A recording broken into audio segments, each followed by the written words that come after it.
Example इसी topic से related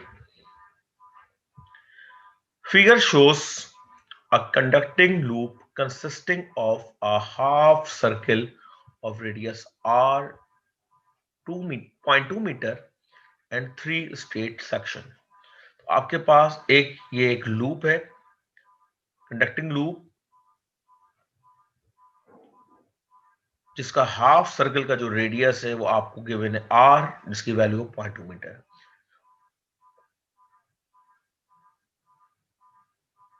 और इस कंडक्टिंग लूप के 3 स्ट्रेट सेक्शन है जो कि आपको दिखाई दे रहे हैं। The half circle lies in uniform magnetic field B that is directed out of the page. आपका जो कंडक्टिंग लूप है, इसका जो ये हाफ सर्कल है, ये एक यूनिफॉर्म मैग्नेटिक फील्ड के अंदर रखा हुआ है और जो आपकी मैग्नेटिक फील्ड की डायरेक्शन है वो है directly out of the page. जो ये डॉट बने हुए क्रॉस होते तो इनटू द पेज और अगर डॉट होते थे आउट ऑफ द पेज।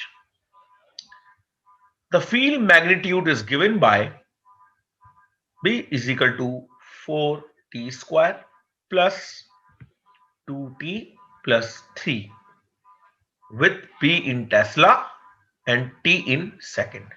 तो आपके पास जो मैग्नीट्यूड है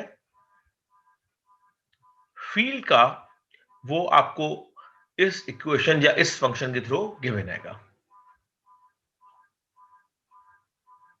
जिसमें T जो है वो टाइम को रिप्रेजेंट कर रहा है in seconds.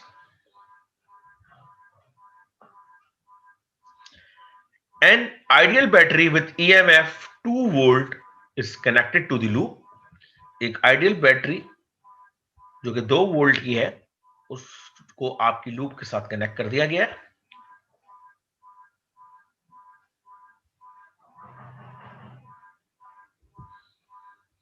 The resistance of the loop is 2 ohm और आपकी जो लूप की रेजिस्टेंस है पूरे लूप की वो है 2 ओम।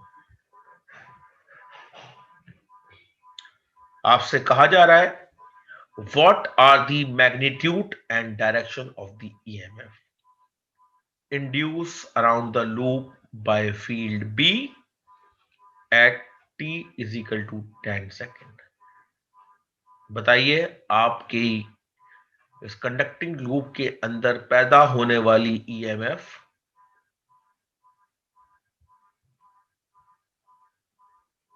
जब टाइम 10 सेकेंड के बराबर था।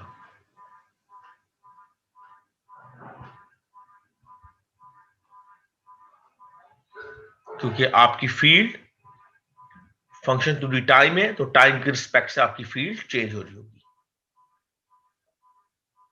और जब फील्ड चेंज हो रही होगी जाहिर सी बात है इंड्यूस ईएमएफ भी चेंज हो रही होगी। तो जब आपकी बी की value time is equal to 10 second पे जो बी की वैल्यू थी उस पे आपने इंड्यूस ईएमएफ को फाइंड आउट करना है।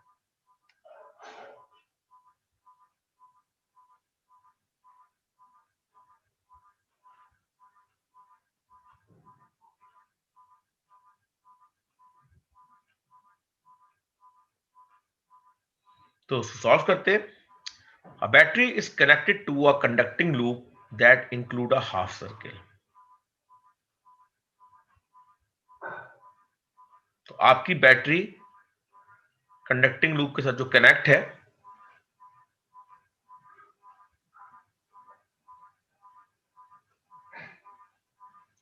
उसका जो हाफ सर्कल जिसका रेडियस r है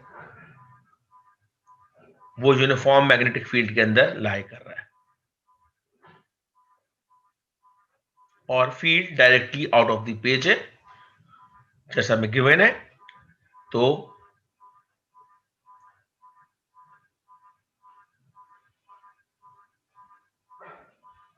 उसका जो मैग्नीट्यूड चेंज हो रहा होगा तो आपके पास उसकी वजह से जो ईएमएफ इंड्यूस हो रही होगी वो बराबर होगी del phi B upon del T, Faraday law of induction, rate of change of magnetic flux.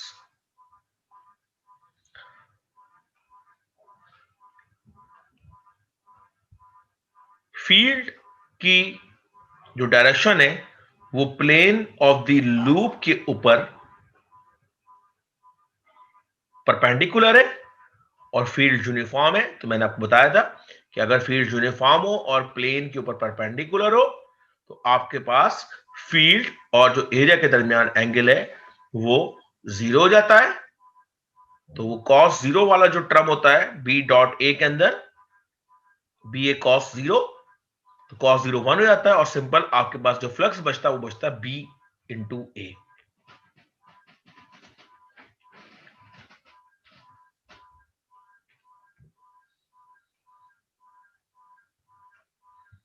ए को आपने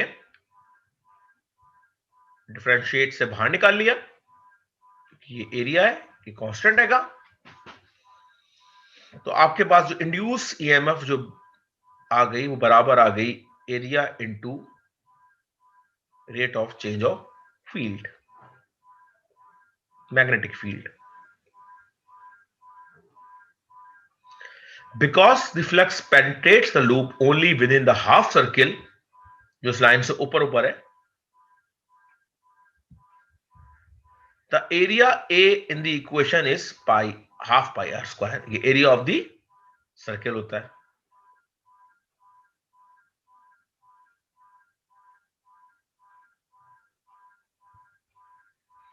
Substituting this and the give expression for B yields, तो आपने ये एरिया की वैल्यू जो कि बराबर आई थी पाई आर स्क्वायर बाय 2, ये इसकी जगह सब्स्टिट्यूट कर दी, और B का जो फंक्शन आपको गिवन था 4t स्क्वायर 2t इंटू 3, ये आपने यहां सब्स्टिट्यूट कर दिया।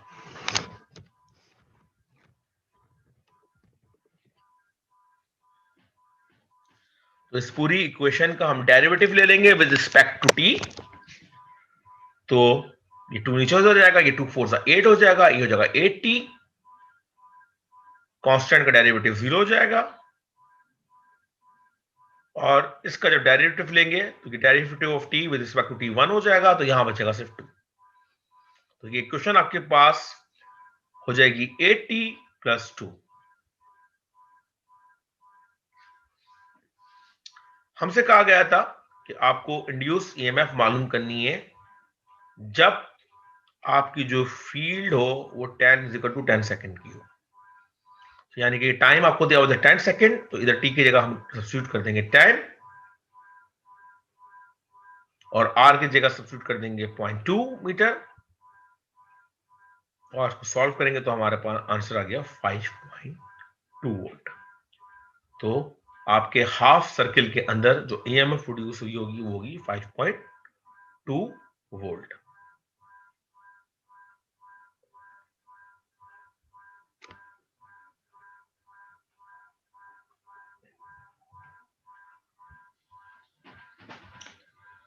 Lenz's law.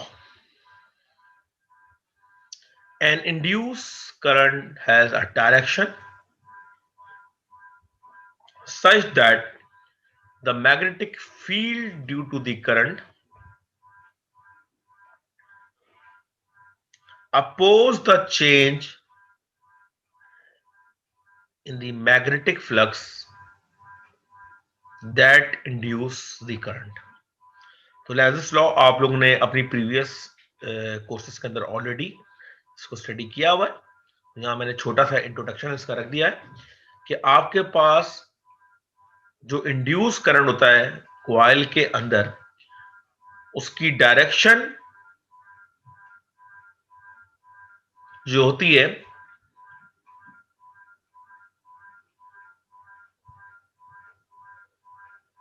वो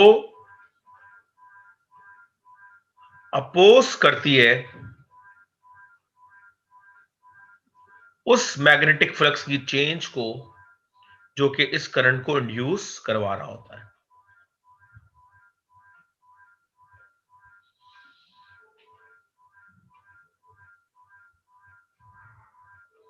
तो आपके सामने एक ये एक्सपेरिमेंट है, opposition to the pole movement. तो ये आपके पास एक कॉइल है और ये एक, लेट्स सपोज, एक परमानेंट मैग्नेट है।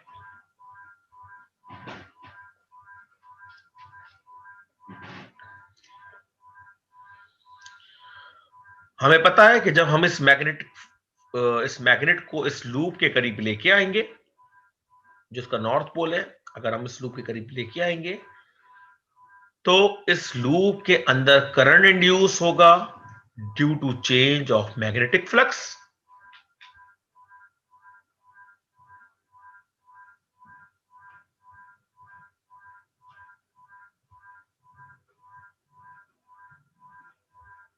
लेकिन ये जो करंट प्रोड्यूस होगा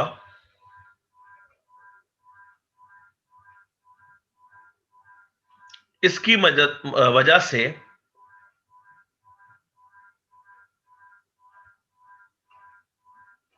एक और मैग्नेटिक फील्ड जनरेट होगी,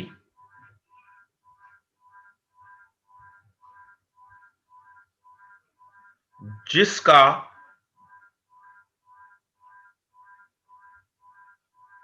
जो नॉर्थ पोल होगा वो जो मैग्नेट अप्रोच कर रहा है उसके नॉर्थ पोल के अगेंस्ट डेवलप हो जाएगा, यानी कि डायपोल बनेंगे नॉर्थ और साउथ। लेकिन जब नॉर्थ करीब आ रहा होगा तो करंट की डायरेक्शन इस तरह सेट होगी कि इस मैग्नेटिक डायपोल का नॉर्थ पोल ऊपर आ जाएगा।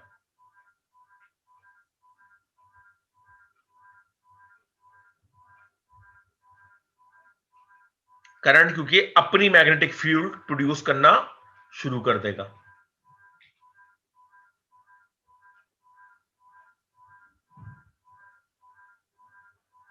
और जब ये नॉर्थ नॉर्थ होंगे तो ये इसको रिपेल करेगा, और रिपेल करने का मतलब है कि मजीद ये इसको मजीद अप्रोच आगे नहीं कर सकेगा, यानी कि ये अपनी कॉस जो इसके अंदर फ्लक्स को चेंज कर रही थी उसको अपोज करना शुरू कर देगी। तो जैसे ही इसको ये पीछे लेके जाएंगे हम, फॉरन लूप के अंदर करंट की डायरेक्शन रिवर्स होगी और अब जो मैग्नेटिक डायपोल मूवमेंट वो ऐसे ओरिएंटेड होगा कि साउथ पोल ऊपर आ जाएगा और नॉर्थ पोल नीचे आ जाएगा, क्योंकि दूर जाने से मैग्नेटिक फ्लक्स चेंज हो रहा होगा। तो अब ये उसको दूर जाने से रोकेगा और उसको अट्रैक्ट करना शुरू कर देगा, यानी कि हमेशा कॉइल के अंदर करंट की डायरेक्शन इस तरह सेट होगी कि उसकी वजह से जो फील्ड इंड्यूस होगी, जो मैग्नेटिक डायपोल प्रोड्यूस होगा, वो हमेशा चेंज इन मैग्नेटिक फ्लक्स को अपोज करेगा। ये लैजिस लॉ कहता है। जस्ट मैंने ये रिविजन टॉपिक के तौर पे आपको करवा दिया, ये ऑलरेडी आप लोग की नॉलेज में ये चीज होनी चाहिए थी।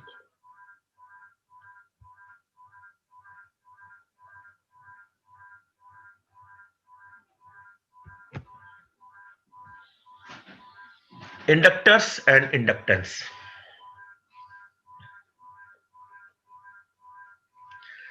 एन इंडक्टर सिंबल ये मैंने बनाया हुआ सर्किट डायग्राम्स के अंदर, इंडक्टर आपको इस तरह सिंबल से शो किया जाएगा, चाहे वो ट्रांसफार्मर्स की वाइंडिंग हो या वो रिलेस की वाइंडिंग हो या सिंपल इंडक्टर्स आपके पास मौजूद हो।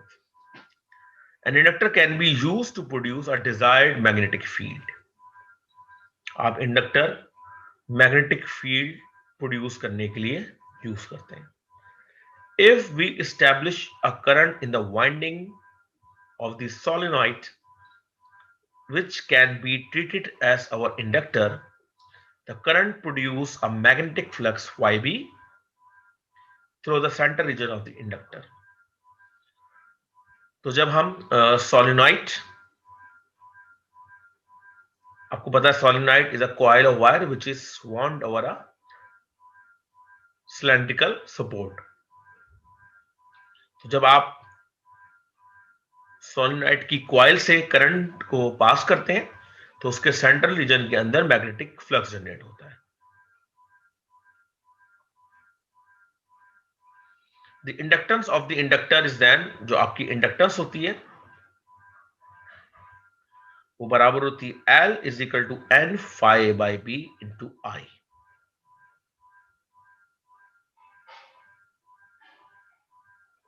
ये कुछ सैंपल इंडक्टर्स मैंने आपको दिखाए जो आपको आपकी इंडस्ट्रियल इलेक्ट्रॉनिक्स के अंदर या इलेक्ट्रॉनिक इंजीनियरिंग की जो आप स्टडी कर रहे हैं उसके अंदर आपको बहुत फ्रीक्वेंटली ये देखने को मिलेंगे। तो इंडक्टेंस को हम इससे डिफाइन करते हैं जिसमें N number of the turn है, I current in the coil है और phi B उसका मैग्नेटिक फ्लक्स है। SI unit of the inductor is the tesla meter square per ampere और इसको हम कहते हैं henry, after an American physicist Joseph Henry के नाम से।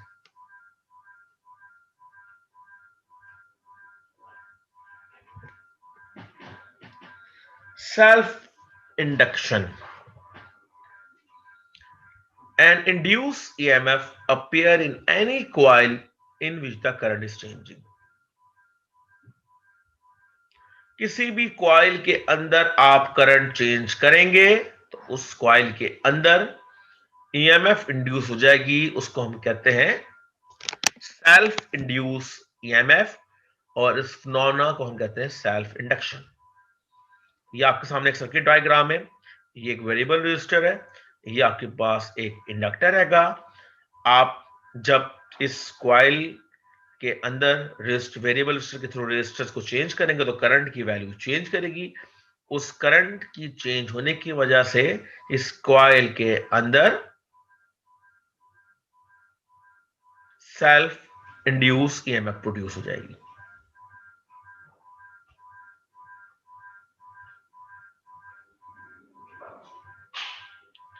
और ये self induce EMF Faraday law of induction को ओबे करती है, जिस तरह अदर ईएमएफ करती है। तो जस्ट इस टॉपिक को मैंने डिटेल में नहीं लिया, ये जस्ट आपको इंट्रोडक्टरी टॉपिक के तौर पर पढ़ाया जा रहा है। इसको डिटेल में इंशाल्लाह जो आप जब सेकंड ईयर में आएंगे और इलेक्ट्रोमैग्नेटिक फील्ड थ्योरी का जब हम कोर्स पढ़ेंगे तो वहां हम डिटेल में चीजों को देखेंगे। तो सिंपल इसका फॉर्मूला होता है N phi B into Li। ये फॉर्मूला भी हमने पीछे यहां भी देखा था, उसी फॉर्मूले को रीअरेंज करके लिखा हुआ है। और आपने अगर फैराडे लॉ अप्लाई करेंगे तो आप N इसका कांस्टेंट वो बाहर आ जाएगा, तो ये rate of change of flux हो जाएगा, magnetic flux in a coil. और एक और फॉर्मूला सेल्फ इंडक्टेंस का वो है L di/dt, where L is the self inductance of the coil. ये आपको गिवन होती है हेनरी, मिली हेनरी के अंदर, अमूमन मिली हेनरी के अंदर या माइक्रो हेनरी के अंदर मौजूद होती है इसकी वैल्यू। और di/dt ये है rate of change of current in a coil.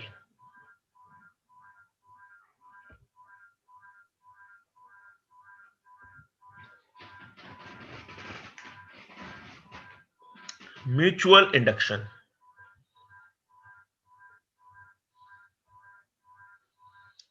तो कि म्यूचुअल इंडक्शन बिल्कुल उसी तरह है जो हमने सेकंड एक्सपेरिमेंट रीड किया था कल, कि जहां आपके पास दो कॉइल मौजूद होंगे, एक कॉइल के अंदर आपने एमीटर कनेक्ट किया हुआ है, दूसरे कॉइल को आपने ईएमएफ सोर्स के साथ थ्रू वेरिएबल रेजिस्टर कनेक्ट किया हुआ है। जब आप इस वेरिएबल रेजिस्टर के थ्रू करंट को वेरी करेंगे इस कॉइल के अंदर, तो आपके पास सेकंड कॉइल के अंदर ईएमएफ इंड्यूस होगी due to change in magnetic flux. इस फिनोमेना को हम कहते हैं म्यूचुअल इंडक्शन। और इसी फिनोमेना के ऊपर आपका जो ट्रांसफार्मर है वो काम करता है। आपके ट्रांसफार्मर के अंदर भी दो कॉइल्स होती हैं, एक को हम प्राइमरी कहते हैं, एक को हम सेकेंडरी कॉइल करते हैं। सही है। अब वो step up step down transformer, वो जब आप अपनी इलेक्ट्रॉनिक स्टडी कर रहे होंगे तो वहां पे आपको बताया जाएगा कि किस तरह ट्रांसफार्मर वोल्टेज को स्टेप अप या स्टेप डाउन करता है। जहां अभी हमारा जो कंसर्न है वो सिर्फ म्यूचुअल इंडक्शन से है। N1 number of turn in the primary coil है, N2 number of turn in the secondary coil है।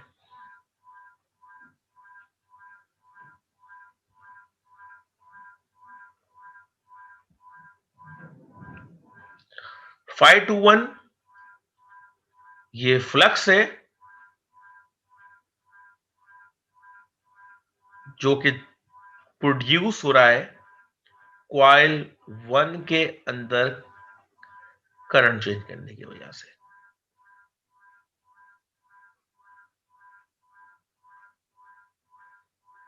कॉइल 2 के ऊपर।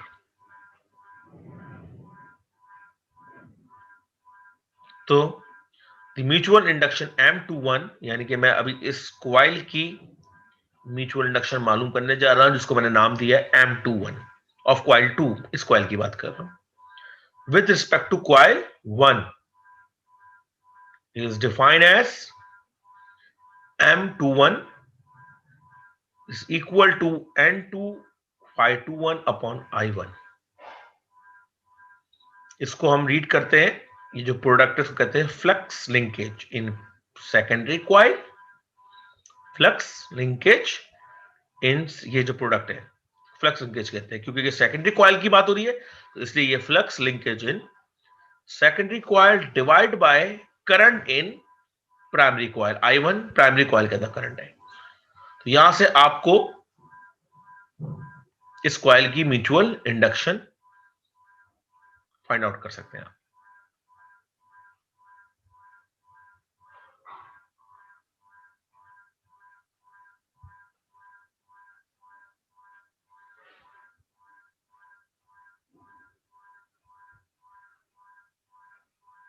या फिर M21 into rate of change of current in primary coil, ये EMF को मालूम करने का फॉर्मूला है, यानी कि जो सेकेंडरी कॉइल के अंदर जो EMF जनरेट हुई होगी वो बराबर होगी M21 यानी कि mutual induction of the coil divide by rate of multiply by rate of change of current in primary coil, या फिर ये बराबर होगी number of turn in secondary coil into rate of change of magnetic flux in secondary coil। यहां से भी आपको EMF मिल जाएगी, चाहे ये वाला फॉर्मूला लगाएं जो ये वाला फॉर्मूला लगाएं, दोनों सूरतों में इस कॉइल की EMF आपको मिल जाएगी। सेकंड पार्ट के अंदर एक्सपेरिमेंट को रिवर्स कर दिया। अब जो फर्स्ट कॉइल थी कॉइल 1 उसके ऊपर आपने एमीटर कनेक्ट कर दिया और सेकंड कॉइल के ऊपर आपने पावर सप्लाई या EMF सोर्स लगा दी विद वेरिएबल रेजिस्टेंस, यानी कि आप इधर हम करंट चेंज करेंगे और इधर EMF प्रोड्यूस करेंगे।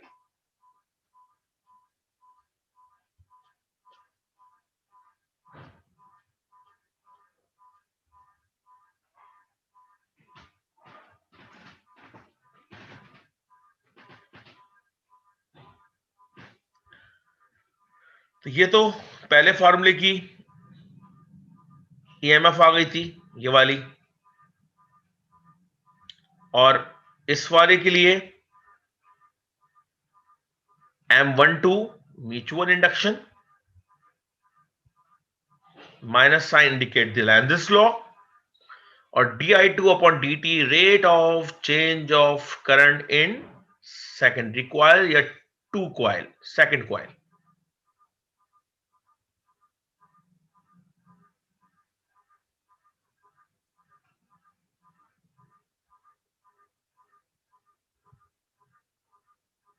तो अभी यहां आपको समझाने के लिए कि M1 और M21 को हमने अलग अलग रखा था, लेकिन ये दोनों कॉइल की सिंगल प्रॉपर्टी होती है जिसको हम M से रिप्रेजेंट करते हैं, mutual inductance.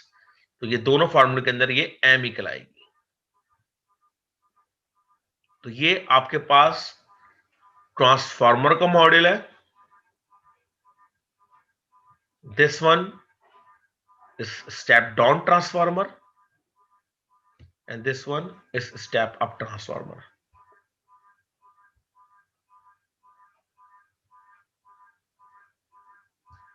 Step down transformer के अंदर जो नंबर ऑफ टर्न्स होते हैं प्राइमरी कॉइल के वो ज्यादा आते हैं और नंबर ऑफ सेकेंडरी कॉइल के टर्न्स कम होते हैं। यहाँ पे आपको दिख रहा है जो सेकेंडरी कॉइल है उसके टर्न्स कम है और प्राइमरी के कॉइल के टर्न्स ज्यादा है।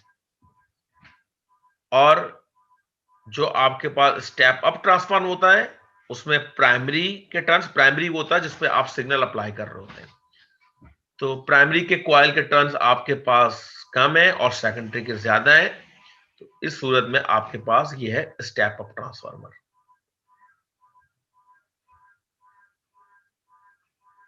याद रखिएगा ट्रांसफार्मर सिर्फ वोल्टेज को स्टेप अप या स्टेप डाउन करता है, जो प्राइमरी टू सेकेंडरी पावर होती है वो हमेशा सेम रहती है। यानी कि लेट्स अज्यूम मैं इसकी पावर को बोलूं कि इसकी पावर P1 है जो कि बराबर है I1 इंटू V1 और इसकी पावर P2 है जो कि बराबर है I2 इंटू V2। दोनों सूरतों में पावर जो है वो सेम रहेगी, यानी कि I1 into V1 is equal to I2 into V2, क्योंकि जब आप वोल्टेज को स्टेप अप करेंगे तो करंट कम हो जाएगा और जब वोल्टेज को स्टेप डाउन करेंगे तो करंट इंक्रीज हो जाएगा, यानी कि पावर हमेशा सेम रहेगी। तो ट्रांसफार्मर एम्प्लीफिकेशन वाला काम नहीं कर रहा होता कि पावर को बढ़ा दे, वो सिर्फ वोल्टेज को स्टेप अप और स्टेप डाउन कर रहा होता है। और इसकी एप्लीकेशन आपको आपकी कंप्यूटर की सप्लाईज है या आपके बाहर घर के बाहर जो के इलेक्ट्रिक ने poles mounted PMT poles mounted transformer आपको दिए हुए 220 वोल्ट्स के लिए जो एसी सिग्नल आपके घर आ रहा है, उसके लिए ये ट्रांसफार्मर यूज किए जा रहे हैं। तो इंशाल्लाह नेक्स्ट सेक्शन में आपसे मुलाकात होगी। ख्याल रखिएगा। अल्लाह हाफिज।